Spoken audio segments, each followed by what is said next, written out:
Frères et sœurs, bonjour, j'espère que vous allez très bien. Lorsqu'un membre de la famille fait des cours de théologie pour devenir prêtre, il a le soutien de la famille. Et lorsqu'il est ordonné prêtre, c'est la joie, c'est la fête, tout le monde est content. On a un serviteur de Dieu dans la famille. Il va prier pour nous. Il va chasser la malédiction héréditaire. Mais ce qu'on ne sait pas, c'est qu'un prêtre est avant tout un mystique. Il faut que tu saches, frères et sœurs, que lorsqu'on t'ordonne prêtre, tu dois prêter serment. Tu dois t'engager à ne jamais livrer dehors les secrets de l'Église catholique. Je peux vous dire que c'est pas facile pour un prêtre d'en parler. C'est pas facile parce qu'il s'est engagé, parce qu'il a prêté serment. Le témoignage que vous allez écouter est donné par un ancien prêtre qui a décidé de briser la loi du silence.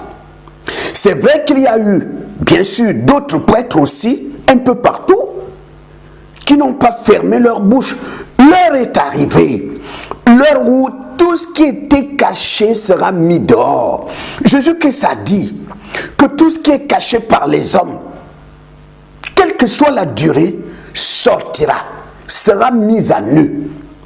Je peux te dire, toi qui m'écoutes, quel que soit ce que tu fais en cachette, tu te dis, personne ne me voit. Je te fais savoir que c'est juste pour un temps. Il y a un temps pour toute chose sous le soleil. Ça sortira, ce que tu caches là. Toi-même, tu sais ce que tu fais en cachette. Un jour, ça sortira. Parce que Jésus a dit que tout ce qui est caché sera mis dehors un jour. Alors, vous allez écouter ce témoignage qui est donné par un prêtre, M. Charles Ornet. C'est un centrafricain. Il sait de quoi il parle. Et je peux te dire que si dans ta famille, il y a un prêtre, tu es mal barré. Les prêtres font le sale boulot dans leur propre famille. Ils font ce qui est mauvais dans leur propre famille parce qu'un prêtre est avant tout un mystique.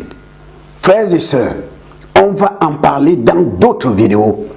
Celui qui n'est pas encore abonné à la chaîne, je vous prie de vous abonner parce que l'heure est arrivée où on va mettre tout à nu. Je suis votre serviteur, le pasteur Charles Bormet. Je suis un centrafricain, un ancien prêtre catholique. Tout prêtre est magicien. Tout prêtre est magicien. D'ailleurs, je peux dire même ici que l'ordination des prêtres auxquels les gens assistent à ça pendant la journée, ils dansent, ils fêtent et quoi et tout ça, ça c'est de la mascarade. La vraie ordination des prêtres, ça se passe 3 jours avant et pendant la nuit et devant le diable lui-même. À ce moment-là, il n'y avait pas un membre de la famille de ce prêtre-là, il n'y avait même pas les masseurs. Les masseurs, il n'y avait pas de masseurs. Il y a seulement que les prêtres, les monseigneurs, voilà, qui se réunissent là, et le diable en personne. Et c'était comme ça que mon ordination à moi était passée. Même ma propre famille ne savait même pas que j'étais déjà ordonné. Parce que les gens qui parlent beaucoup, ce sont les chrétiens. Et aussi longtemps que quelqu'un parle beaucoup, ça lui sera difficile de devenir grand dans sa vie. Ça lui sera difficile de devenir grand dans sa vie. Alors, pendant cette ordination-là qui se passe 3 jours avant et pendant la nuit, qu'est-ce qui se passe? On met le jeune prêtre maintenant debout. Il se tient debout. Et maintenant, on va amener maintenant dans un verre la règle de nos mamans païennes. Je dis très bien de nos mamans païennes, pas les mamans chrétiennes, non. Voilà pourquoi dans la vie, il faut refuser d'être païen. Il faut refuser d'être païen, il faut refuser de mourir païen. Parce que les païens, il y a une grande souffrance qui les attend. Grande souffrance qui les attend. Alors, parce qu'il y a deux choses qui peuvent faire de sorte que quelqu'un meure tout de suite même, pendant que nous parlons. Deux choses. Il y a la règle de nos parents païens là, ça peut tuer quelqu'un à la seconde. Et il y a aussi l'eau. Et quand je parle de l'eau, c'est évidemment c'est l'eau que nous buvons, c'est l'eau qu'on se lave avec et tout ça. Cette eau peut aussi tuer quelqu'un à la seconde. Hein? Parce que les choses dont je dis, vous savez, la terre c'est un mystère. Et les gens qui maîtrisent le mystère de la terre, ce ne sont pas les pasteurs, ce sont les prêtres qui maîtrisent le secret, le mystère de cette terre sur laquelle nous marchons. Nous marchons. Alors, on prend maintenant la règle de nos mamans païennes là, on donne maintenant à ce jeune prêtre là pour boire. Mais dès qu'il va boire seulement un peu, l'esprit qui est en lui va sortir à la seconde, wap, et lui il va tomber maintenant par terre. Va tomber, même s'il est mince comme moi là, il va gonfler sur la terre comme ça, il va gonfler comme ça. Parce que la chose qui fait de sorte que nous sommes ce que nous sommes, vous êtes ce que vous êtes, la messe, quoi, la forme et tout ça, c'est l'esprit qui est en vous. Mais dès lors que l'esprit là sort de vous, vous devenez maintenant informe. Devenez informe, même la tête là, ça peut gonfler comme ça. Les pieds, ça gonfle comme ça, les mains là, comme ça. Ça fait peur. Mais comme de l'autre côté là-bas, il n'y a pas la peur. Tout le monde regarde ça, c'est normal. Donc il tombe par terre, il gonfle maintenant comme ça. Et deux autres prêtres viennent maintenant, ils le soulèvent maintenant, il est comme ça. Il est comme ça. On le soulève ici, on le soulève comme ça. À ce moment-là, le diable va quitter maintenant son trône là où il est assis. Il va venir entrer maintenant dans la personne maintenant. Mais dans l'homme, il y a deux portes. Quand vous êtes là, il y a deux portes en vous. La première porte, c'est votre bouche. Et la deuxième porte maintenant, c'est votre nombril. Nombril, c'est ça la deuxième porte. C'est par les nombrils ici que les sorciers entrent dans votre vie, ils sortent. Les cauchemars que vous voyez pendant la nuit, c'est par le nombril, ça entre là. La mort, ça entre là par nombril ici. Les maladies que vous avez, tout ça, ça entre par nombril ici. Voilà pourquoi quelqu'un, aussi longtemps qu'on ne ferme pas cette porte-là, il va mourir vite, très vite. Et c'est la raison qui fait qu'entre les pasteurs et les prêtres, les gens qui meurent beaucoup, comme des cabris qui tombent à tout moment, ce sont les pasteurs. Mais les prêtres ne meurent pas comme les pasteurs qui meurent à qui tombent comme des chiens, et non, et comme ça. Parce qu'ils savent certaines choses, Alors, quand le diable quitte là-bas, il va entrer maintenant par la bouche. Par la bouche de la personne, et ça fait peur parce que quand il va entrer par la bouche, la personne va se torturer comme ça, et le diable entre maintenant en lui. Dès que le diable entre maintenant en lui, maintenant on le laisse. Il est maintenant sur ses genoux maintenant. Quelques minutes maintenant, le diable sort toujours, il s'assoit sur sa chaise et il pose la question maintenant à la personne: comme je viens d'entrer en toi, tu vas me donner quoi? Et cette même question aussi se pose aussi dans le christianisme. Comme nous recevons Jésus-Christ comme notre Seigneur et notre Sauveur, Jésus-Christ aussi nous pose aussi la même question. Mon fils, ma fille, comme je viens d'entrer en toi, tu me donneras quoi? C'est comme ça que les bébés spirituels, je dis bien, les bébés spirituels, ils disent, oh, je donne mon esprit, je donne mon âme, je donne mon corps. Mais pour le diable n'a pas besoin de l'esprit. Le diable n'a pas besoin du corps. Le diable n'a pas besoin de l'âme. Non, il n'a pas besoin de ça. Quand il te pose une question comme ça, le diable s'attend à une réponse palpable, quelque chose qu'on peut voir, qu'on peut toucher, qu'on peut toucher, voir et tout ça. Et c'était comme ça avec moi, Charles. Quand le diable m'avait posé cette question, Charles, qu'est-ce que tu vas me donner? Je lui ai dit, je donne notre maison. Notre maison. Ce n'était pas ma maison, c'est la maison de mon papa. Mon papa était encore dans la maison, ma mère était dans la maison, mes frères et sœurs étaient dans la maison. Mais j'ai donné ça au diable. J'ai donné ça au diable. Quelques jours seulement après mon ordination, comme ça, pendant la journée, vers 8 heures du matin, un feu est sorti, d'où le feu a pris la maison est brûlée. Même une aiguille, on n'a même pas pris ça. On n'a même pas pris ça. On m'a téléphoné à la paroisse, et Charles, la maison est brûlée ici. J'ai pris la voiture, je suis arrivé, j'ai fait semblant de pleurer. Mais je savais que c'était moi qui avais sacrifié la maison. Hein? Donc, quand le diable te pose une question pareille, qu'est-ce que tu vas me donner? Tu vas lui donner des choses de palpables, quelque chose qu'on va voir. Qu'on va voir. Hein? Et après cela, on va maintenant donner à la personne maintenant des livres sataniques. Il y a le Liber 888, il y a le Liber 777, et il y a l'art puissant de la magie romaine, c'est un livre satanique. Dans ce livre-là, tout ce qui se passe ici sur la terre est déjà écrit par le diable depuis l'an 715, avant même Jésus-Christ, notre Seigneur Jésus-Christ. Donc tout, il n'y a pas d'hasard qui se passe ici sur la terre. Tout a été déjà écrit par le diable. Tout ce qui se passe, même l'arrivée des présidents sur la tête de nos nations, les accidents des avions, les éboulements, les catastrophes, tout ce qui se passe, tout a été déjà écrit par le diable déjà. Et tout était dans ce livre-là qu'on appelle l'art puissant de la magie romaine. À côté de ces livres-là, on va donner à la personne maintenant le miroir. Un miroir maintenant, un petit miroir qui va permettre aux prêtres sataniques maintenant de lire maintenant, de contrôler la volonté de toute sa famille. Contrôler la volonté de toute sa famille. Parce qu'au début, le prêtre ne tue pas. Il ne tue pas. Mais il va tuer par après. Mais au début, il ne tue pas. Au début, il donne seulement la bénédiction de sa famille et tout ça au diable.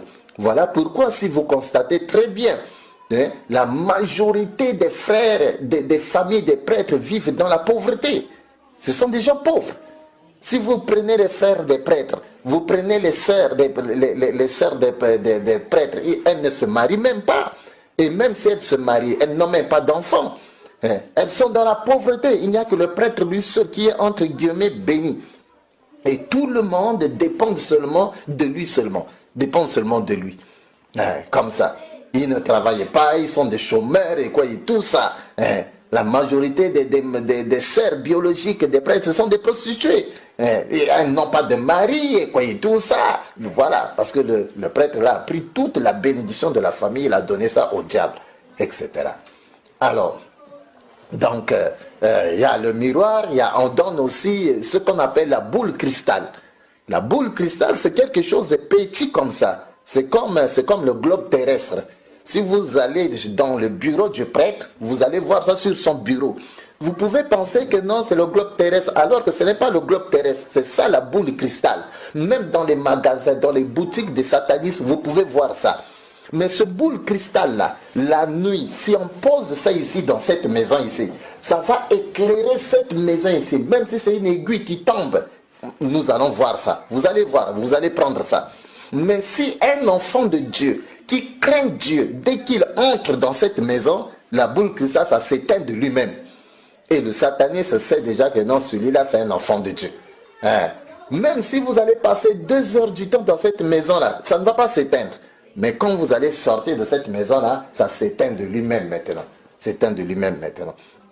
Il y a le boule cristal là. Il y a aussi la mouchoir qu'on donne aussi aux prêtres, tout ça. Le mouchoir satanique et tout ça.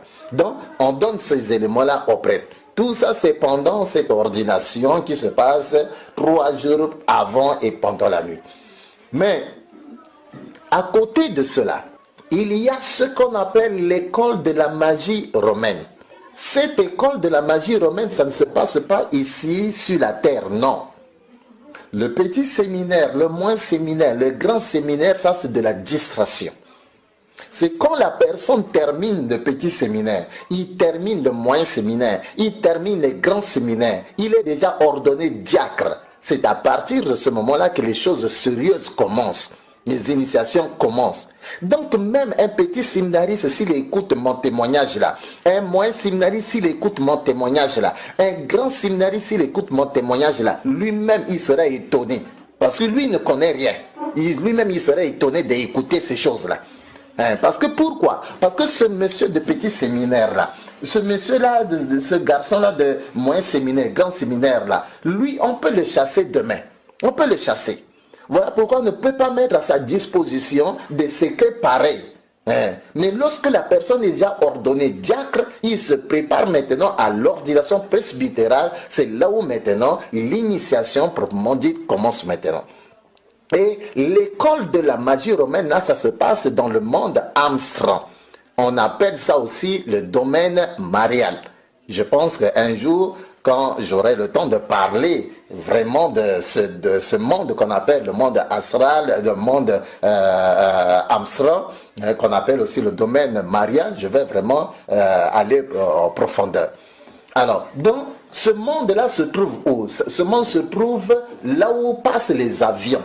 Les gens sont là-bas. Les gens ne sont pas seulement ici sur la terre, ici, l'Afrique, l'Europe, l'Asie, l'Océanie, l'Amérique. Non, 7 milliards de personnes, non.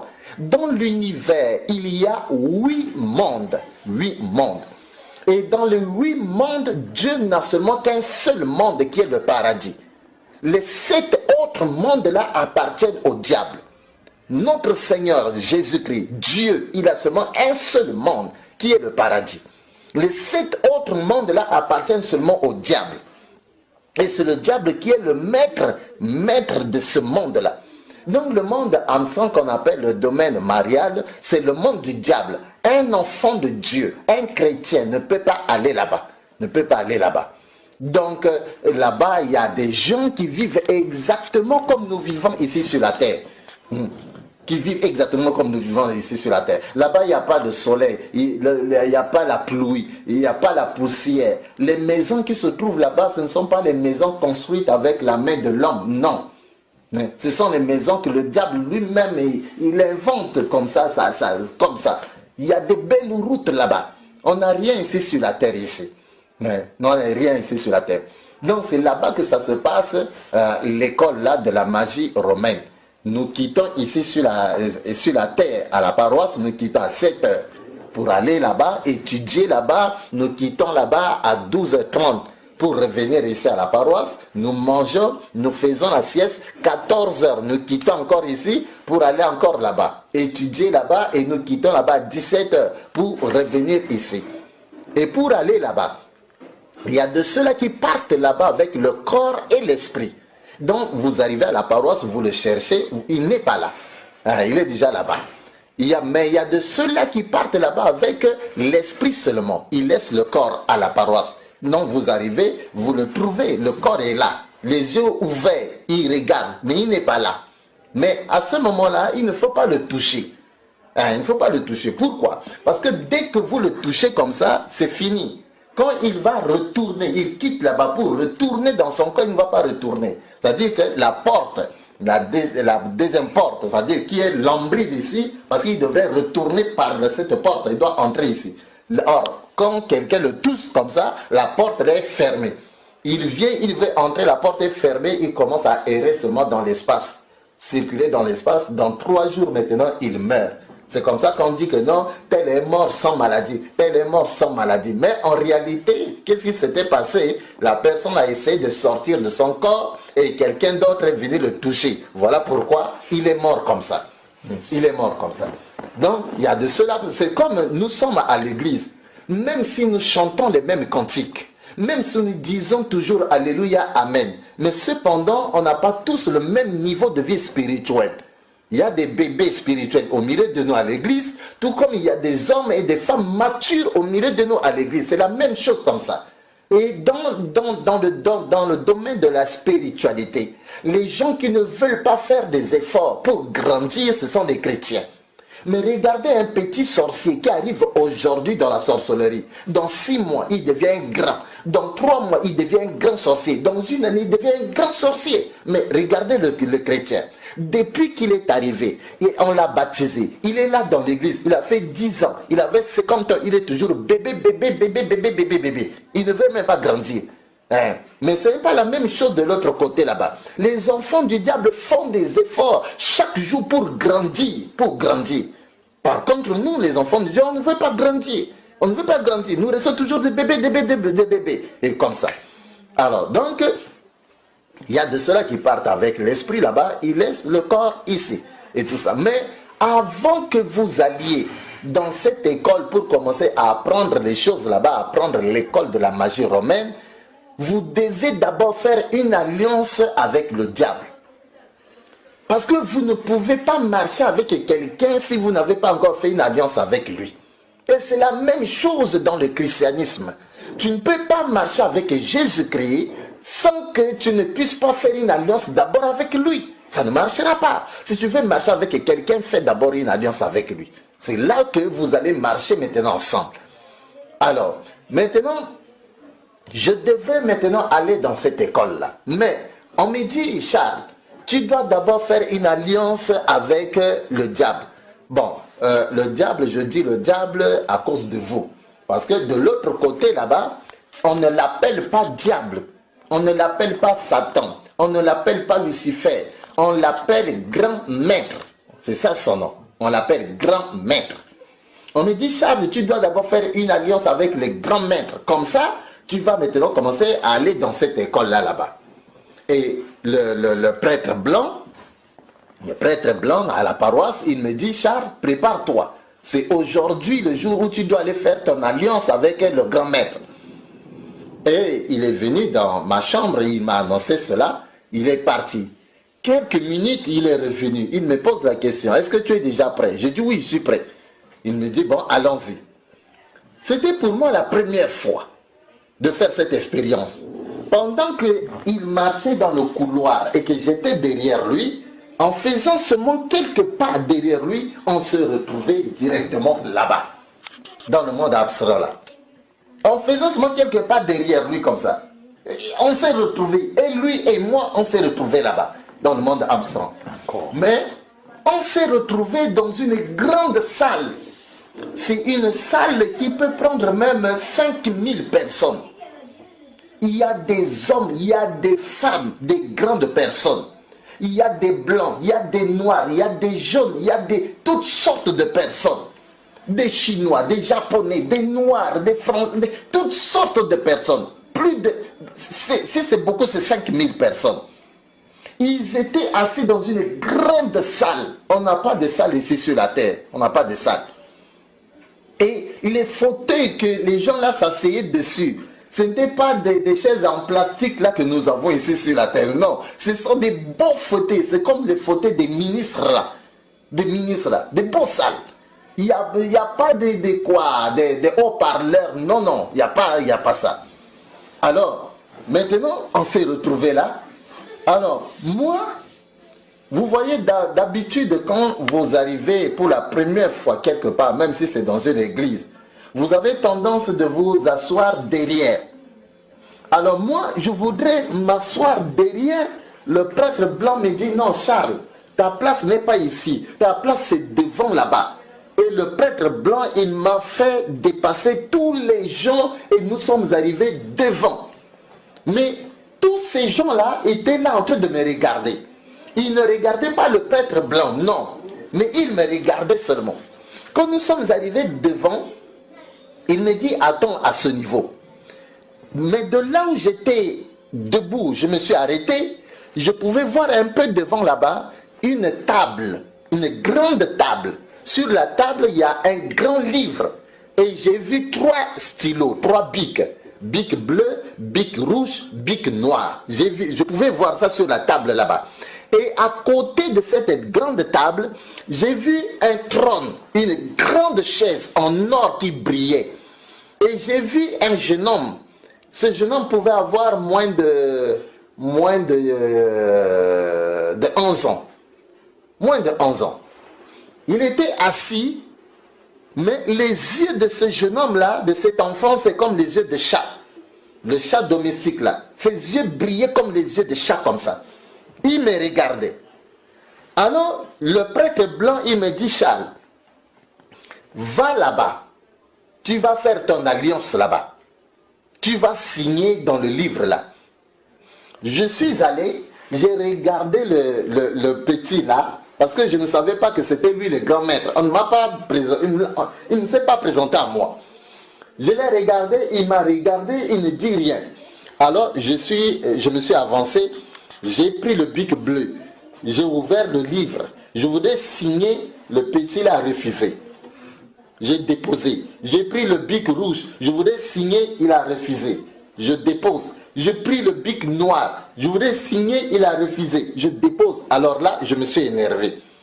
J'ai commencé maintenant à engueuler maintenant l'enfant là. J'ai commencé à dire, mais toi là, ça c'est quelle bêtise que tu es en train de faire comme ça. On me dit de venir signer et je voudrais signer, tu refuses. Pourquoi tu fais des bêtises comme ça? Mais pendant que je disais ça, lui il me regardait, il ne disait rien.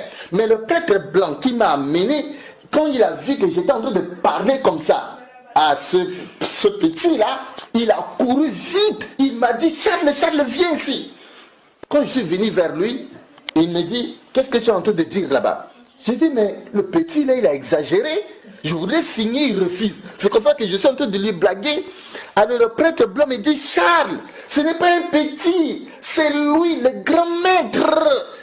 C'est lui le grand maître, c'est lui que les gens de la terre là-bas appellent le diable, Satan, Lucifer, c'est lui. Tu vois tous ces gens qui sont assis ici là? J'ai dit oui. Il me dit, ces gens-là sont venus pour assister à ton alliance. Ils sont venus à cause de toi. Et tous ces gens qui sont assis ici là, leur vie dépend seulement de ce grand maître là que tu vois là. Même ta vie à toi, Charles, dépend de lui. Quand j'ai écouté ça, j'ai commencé à trembler de peur. Je voyais déjà la mort déjà. Je me disais, est-ce que là, qu'est-ce qu'il va décider de moi? Est-ce que je vais mourir ici? Ou bien comment? Donc je tremblais. Je tremblais. Mais si déjà pour le diable, je pouvais trembler, à plus forte raison Dieu. Il y a des chrétiens qui ne tremblent même, alors que les satanistes tremblent même devant le diable. Ils tremblent même devant le diable. C'est l'obéissance absolue. Mais chez nous, nous voulons prendre Dieu comme notre oncle, notre frère. On ne tremble même pas, on n'a même pas la crainte de lui, rien du tout comme ça. Alors, le prêtre blanc me dit, bon, Charles, comme ça, bon, attends toujours là, hein. Si on t'appelle encore là, va là-bas. Mais tu vas voir là-bas une lame rasoir. Prends la lame rasoir. Tu vas te blesser ici. Vous voyez ça? Tu vas te blesser ici. Tu vas te blesser ici. Tu vas te blesser ici. Alors, le sang qui va couler, c'est ce sang-là que tu vas prendre maintenant pour signer maintenant avec. Pour signer maintenant avec. On ne signe pas avec les bics là. Non, tu as fait une erreur. On signe avec le sang. Donc il y a une lame rasoir là-bas. Tu vas voir ça. Prends la lame rasoir, tu vas te couper ici maintenant. Et puis le sang qui va couler, tu prends le sang là, tu vas signer maintenant. Quand il a dit ça, il est reparti pour s'asseoir. Je suis resté debout. Ça n'a même pas fait quelques secondes là, j'écoute encore, on m'appelle. On me dit, Charles, vas-y. Alors là, je suis allé en tremblant, parce que je savais maintenant qui est le petit là. C'était le grand maître. Donc je tremblais. Je suis allé, je l'ai regardé, il m'a regardé, il ne dit rien. J'ai vu la lame rasoir, j'ai pris la lame rasoir, j'ai coupé ici. Le sang a commencé à couler, j'ai pris le sang avec ma main, j'ai signé maintenant dans le livre. Quand j'ai terminé de signer, il s'est mis debout. Le grand maître s'est mis debout. Je suis venu vers lui. Il m'a salué. Il m'a dit, bienvenue mon fils. Tu es très courageux. J'aime des gens comme toi. Vous écoutez ce qu'il a dit? Il m'a appelé son fils. Tu es très courageux. J'aime des gens comme toi. C'est cette même question-là que je peux poser aux chrétiens aujourd'hui. Est-ce que Dieu peut témoigner de toi que tu es vraiment son fils? Est-ce que Dieu peut témoigner de toi que tu es vraiment sa fille? Est-ce que Dieu peut témoigner de toi que tu es très courageux ou très courageuse? Je ne pense pas. Il y a des gens qui sont dans l'église des paresseux, des négligents. Des négligents, des paresseux. Alors que la Bible dit que le royaume de Dieu appartient aux violents. Aux violents. Le royaume de Dieu n'appartient pas aux paresseux, des gens qui sont ni froids ni chauds. Non, la Bible d'ailleurs dit quoi? Que si tu es ni froid ni chaud là, on va te vomir, on va te vomir, on va te vomir. Donc pour que tu entres dans le royaume de Dieu, il faut que tu sois violent, tu sois courageux. Tu sois courageux. C'est le courage qui manque à beaucoup de chrétiens. Le courage nous manque beaucoup. Est-ce que Dieu peut témoigner de nous que vraiment nous sommes ses fils, nous sommes ses filles, nous sommes courageux? Mais le diable a témoigné de ça de moi. Ce n'est pas moi qui ai dit au diable, au grand maître, que je suis son fils ou bien que je suis courageux. Non, c'est lui-même. C'est lui-même. C'est comme Dieu dans la Bible a témoigné de Job devant Satan, devant le diable. Que Job c'est mon fils, il est intègre devant moi. Ça c'est Dieu qui témoigne d'un homme comme Job comme ça. Mais est-ce que Dieu peut témoigner de bonnes choses de nous? Alors, quand il a dit ça, on m'a pris, on m'a amené, on m'a montré une autre chaise. Je ne suis pas assis dans les mêmes rangées de ces gens-là qui étaient venus assister à mon alliance. On a aménagé une autre chaise là pour moi. Et je me suis assis sur la chaise. Quand je me suis assis sur la chaise maintenant, on a dit on va maintenant louer. Dans la louange, on va louer. Mais cette louange-là, chez le diable, il n'y a pas de choristes. Comme chez nous dans nos églises ici, où il y a des choristes. Non, il n'y a pas de choristes. Ce sont des cantiques, ce sont des CD. Des CD, on met ça dans les instruments. On met ça dans des machines maintenant. Et puis, le son sort maintenant. Et nous dansons. Mais de l'autre côté, quand on parle de louange, tu es qui pour être encore assis? Tu es qui pour être debout? Et puis debout, là, tu restes seulement calme. Tout le monde doit être debout et danser. Et quand je parle de danser là, tu dois danser de manière à ce que le diable te regarde. C'est-à-dire, le grand maître, il te regarde, il sourit. Tu dois danser de manière à attirer même les yeux même du grand maître là vers toi. Il faut qu'il te regarde et qu'il sourit. Voilà. Mais si je pose la question, nos louanges que nous faisons dans nos églises là, est-ce que Dieu peut même nous regarder? Dieu peut sourire? Dieu peut même te jeter même un regard sur toi-même. Tes louanges que tu fais même dans nos églises. Dieu peut même te regarder et sourire. Je ne pense pas. On a dansé, on a dansé. Comme je parle de danser là, vraiment c'est danser. Après la louange maintenant, on a dit on va adorer. On va adorer, l'adoration. Mais tu es qui pour être encore assis? Ou bien tu es qui pour être debout? Tout le monde à genoux. Tout le monde à genoux, c'est seulement lui, le diable, le grand maître, qui doit être toujours assis dans son trône. Ici, même si tu as déjà 100 ans, même si tu as quel âge là, tout le monde à genoux, à genoux. Et nous devons adorer le diable, le grand maître. Mais regardez avec nous les chrétiens ici, dans nos églises ici. Pendant qu'on parle de l'adoration, il y a de ceux-là qui sont encore assis sur la chaise. Il y a d'autres qui sont encore, qui se mettent debout, ils sont debout comme ça. Mais je me pose la question. Il y a des gens qui s'habillent de la tête jusqu'au pied là à 30 000 francs beaux. 30 000 francs beaux. C'est-à-dire si on prend le montant, on prend la valeur de la chemise, du pantalon, ceinture, chaussures, chaussettes là, tout ça là, ça fait 30 000. Mais avec 30 000, il est incapable de se prosterner avec ça, devant Dieu. Mais le jour où Dieu va le bénir, qu'il aura maintenant 1 million et qu'il va s'habiller maintenant à 100 $, à 300 000, est-ce qu'il pourra vraiment se prosterner avec ça? Je ne pense pas. Je ne pense pas.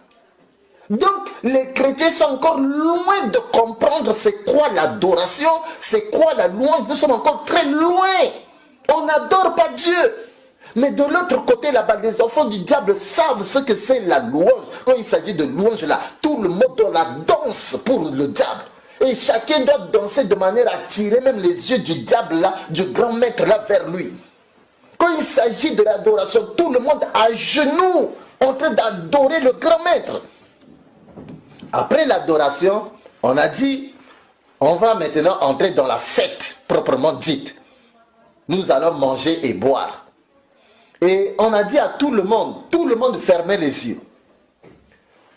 Le temps de fermer les yeux et ouvrir comme ça, il y a la nourriture. Il y a la nourriture. Le temps de fermer les yeux, ouvrir. Oh, là, la nourriture. Viande grillée, quoi, poisson, oh, quoi, légumes, quoi, tout, quoi. Toutes sortes de nourriture. Je ne saurais pas décrire ici. Et toutes sortes de boissons, des whisky, des champagnes, des vins, des quoi, toutes sortes. Et on a commencé à manger. On a mangé, il y a la musique, on a bu, il y a la danse, c'est la fête. Toute cette fête-là, c'est à mon honneur, à moi. Mais regardez chez nous les chrétiens. Quand quelqu'un donne sa vie aujourd'hui au Seigneur Jésus, on n'est ni chaud, ni froid. On est comme ça. Mais chez le diable, quand quelqu'un arrive aujourd'hui chez le diable, mais c'est une grande fête. C'est la fête des fêtes. Mais chez nous les chrétiens, on n'est ni chaud ni froid. On est là seulement comme ça. Seulement comme ça. Seulement comme ça. On a mangé, on a bu, c'était la fête jusqu'à ce que la fête est finie. Et il a dit, le grand maître a dit, vous pouvez maintenant rentrer. Et on est rentré. On a quitté maintenant là-bas et on est descendu. Chacun partait chez lui et quoi et tout ça. À partir de ce moment-là, j'ai commencé maintenant à aller maintenant dans l'école de la magie romaine. Parce que pour aller là-bas, il faut d'abord faire cette alliance-là d'abord avec le grand maître.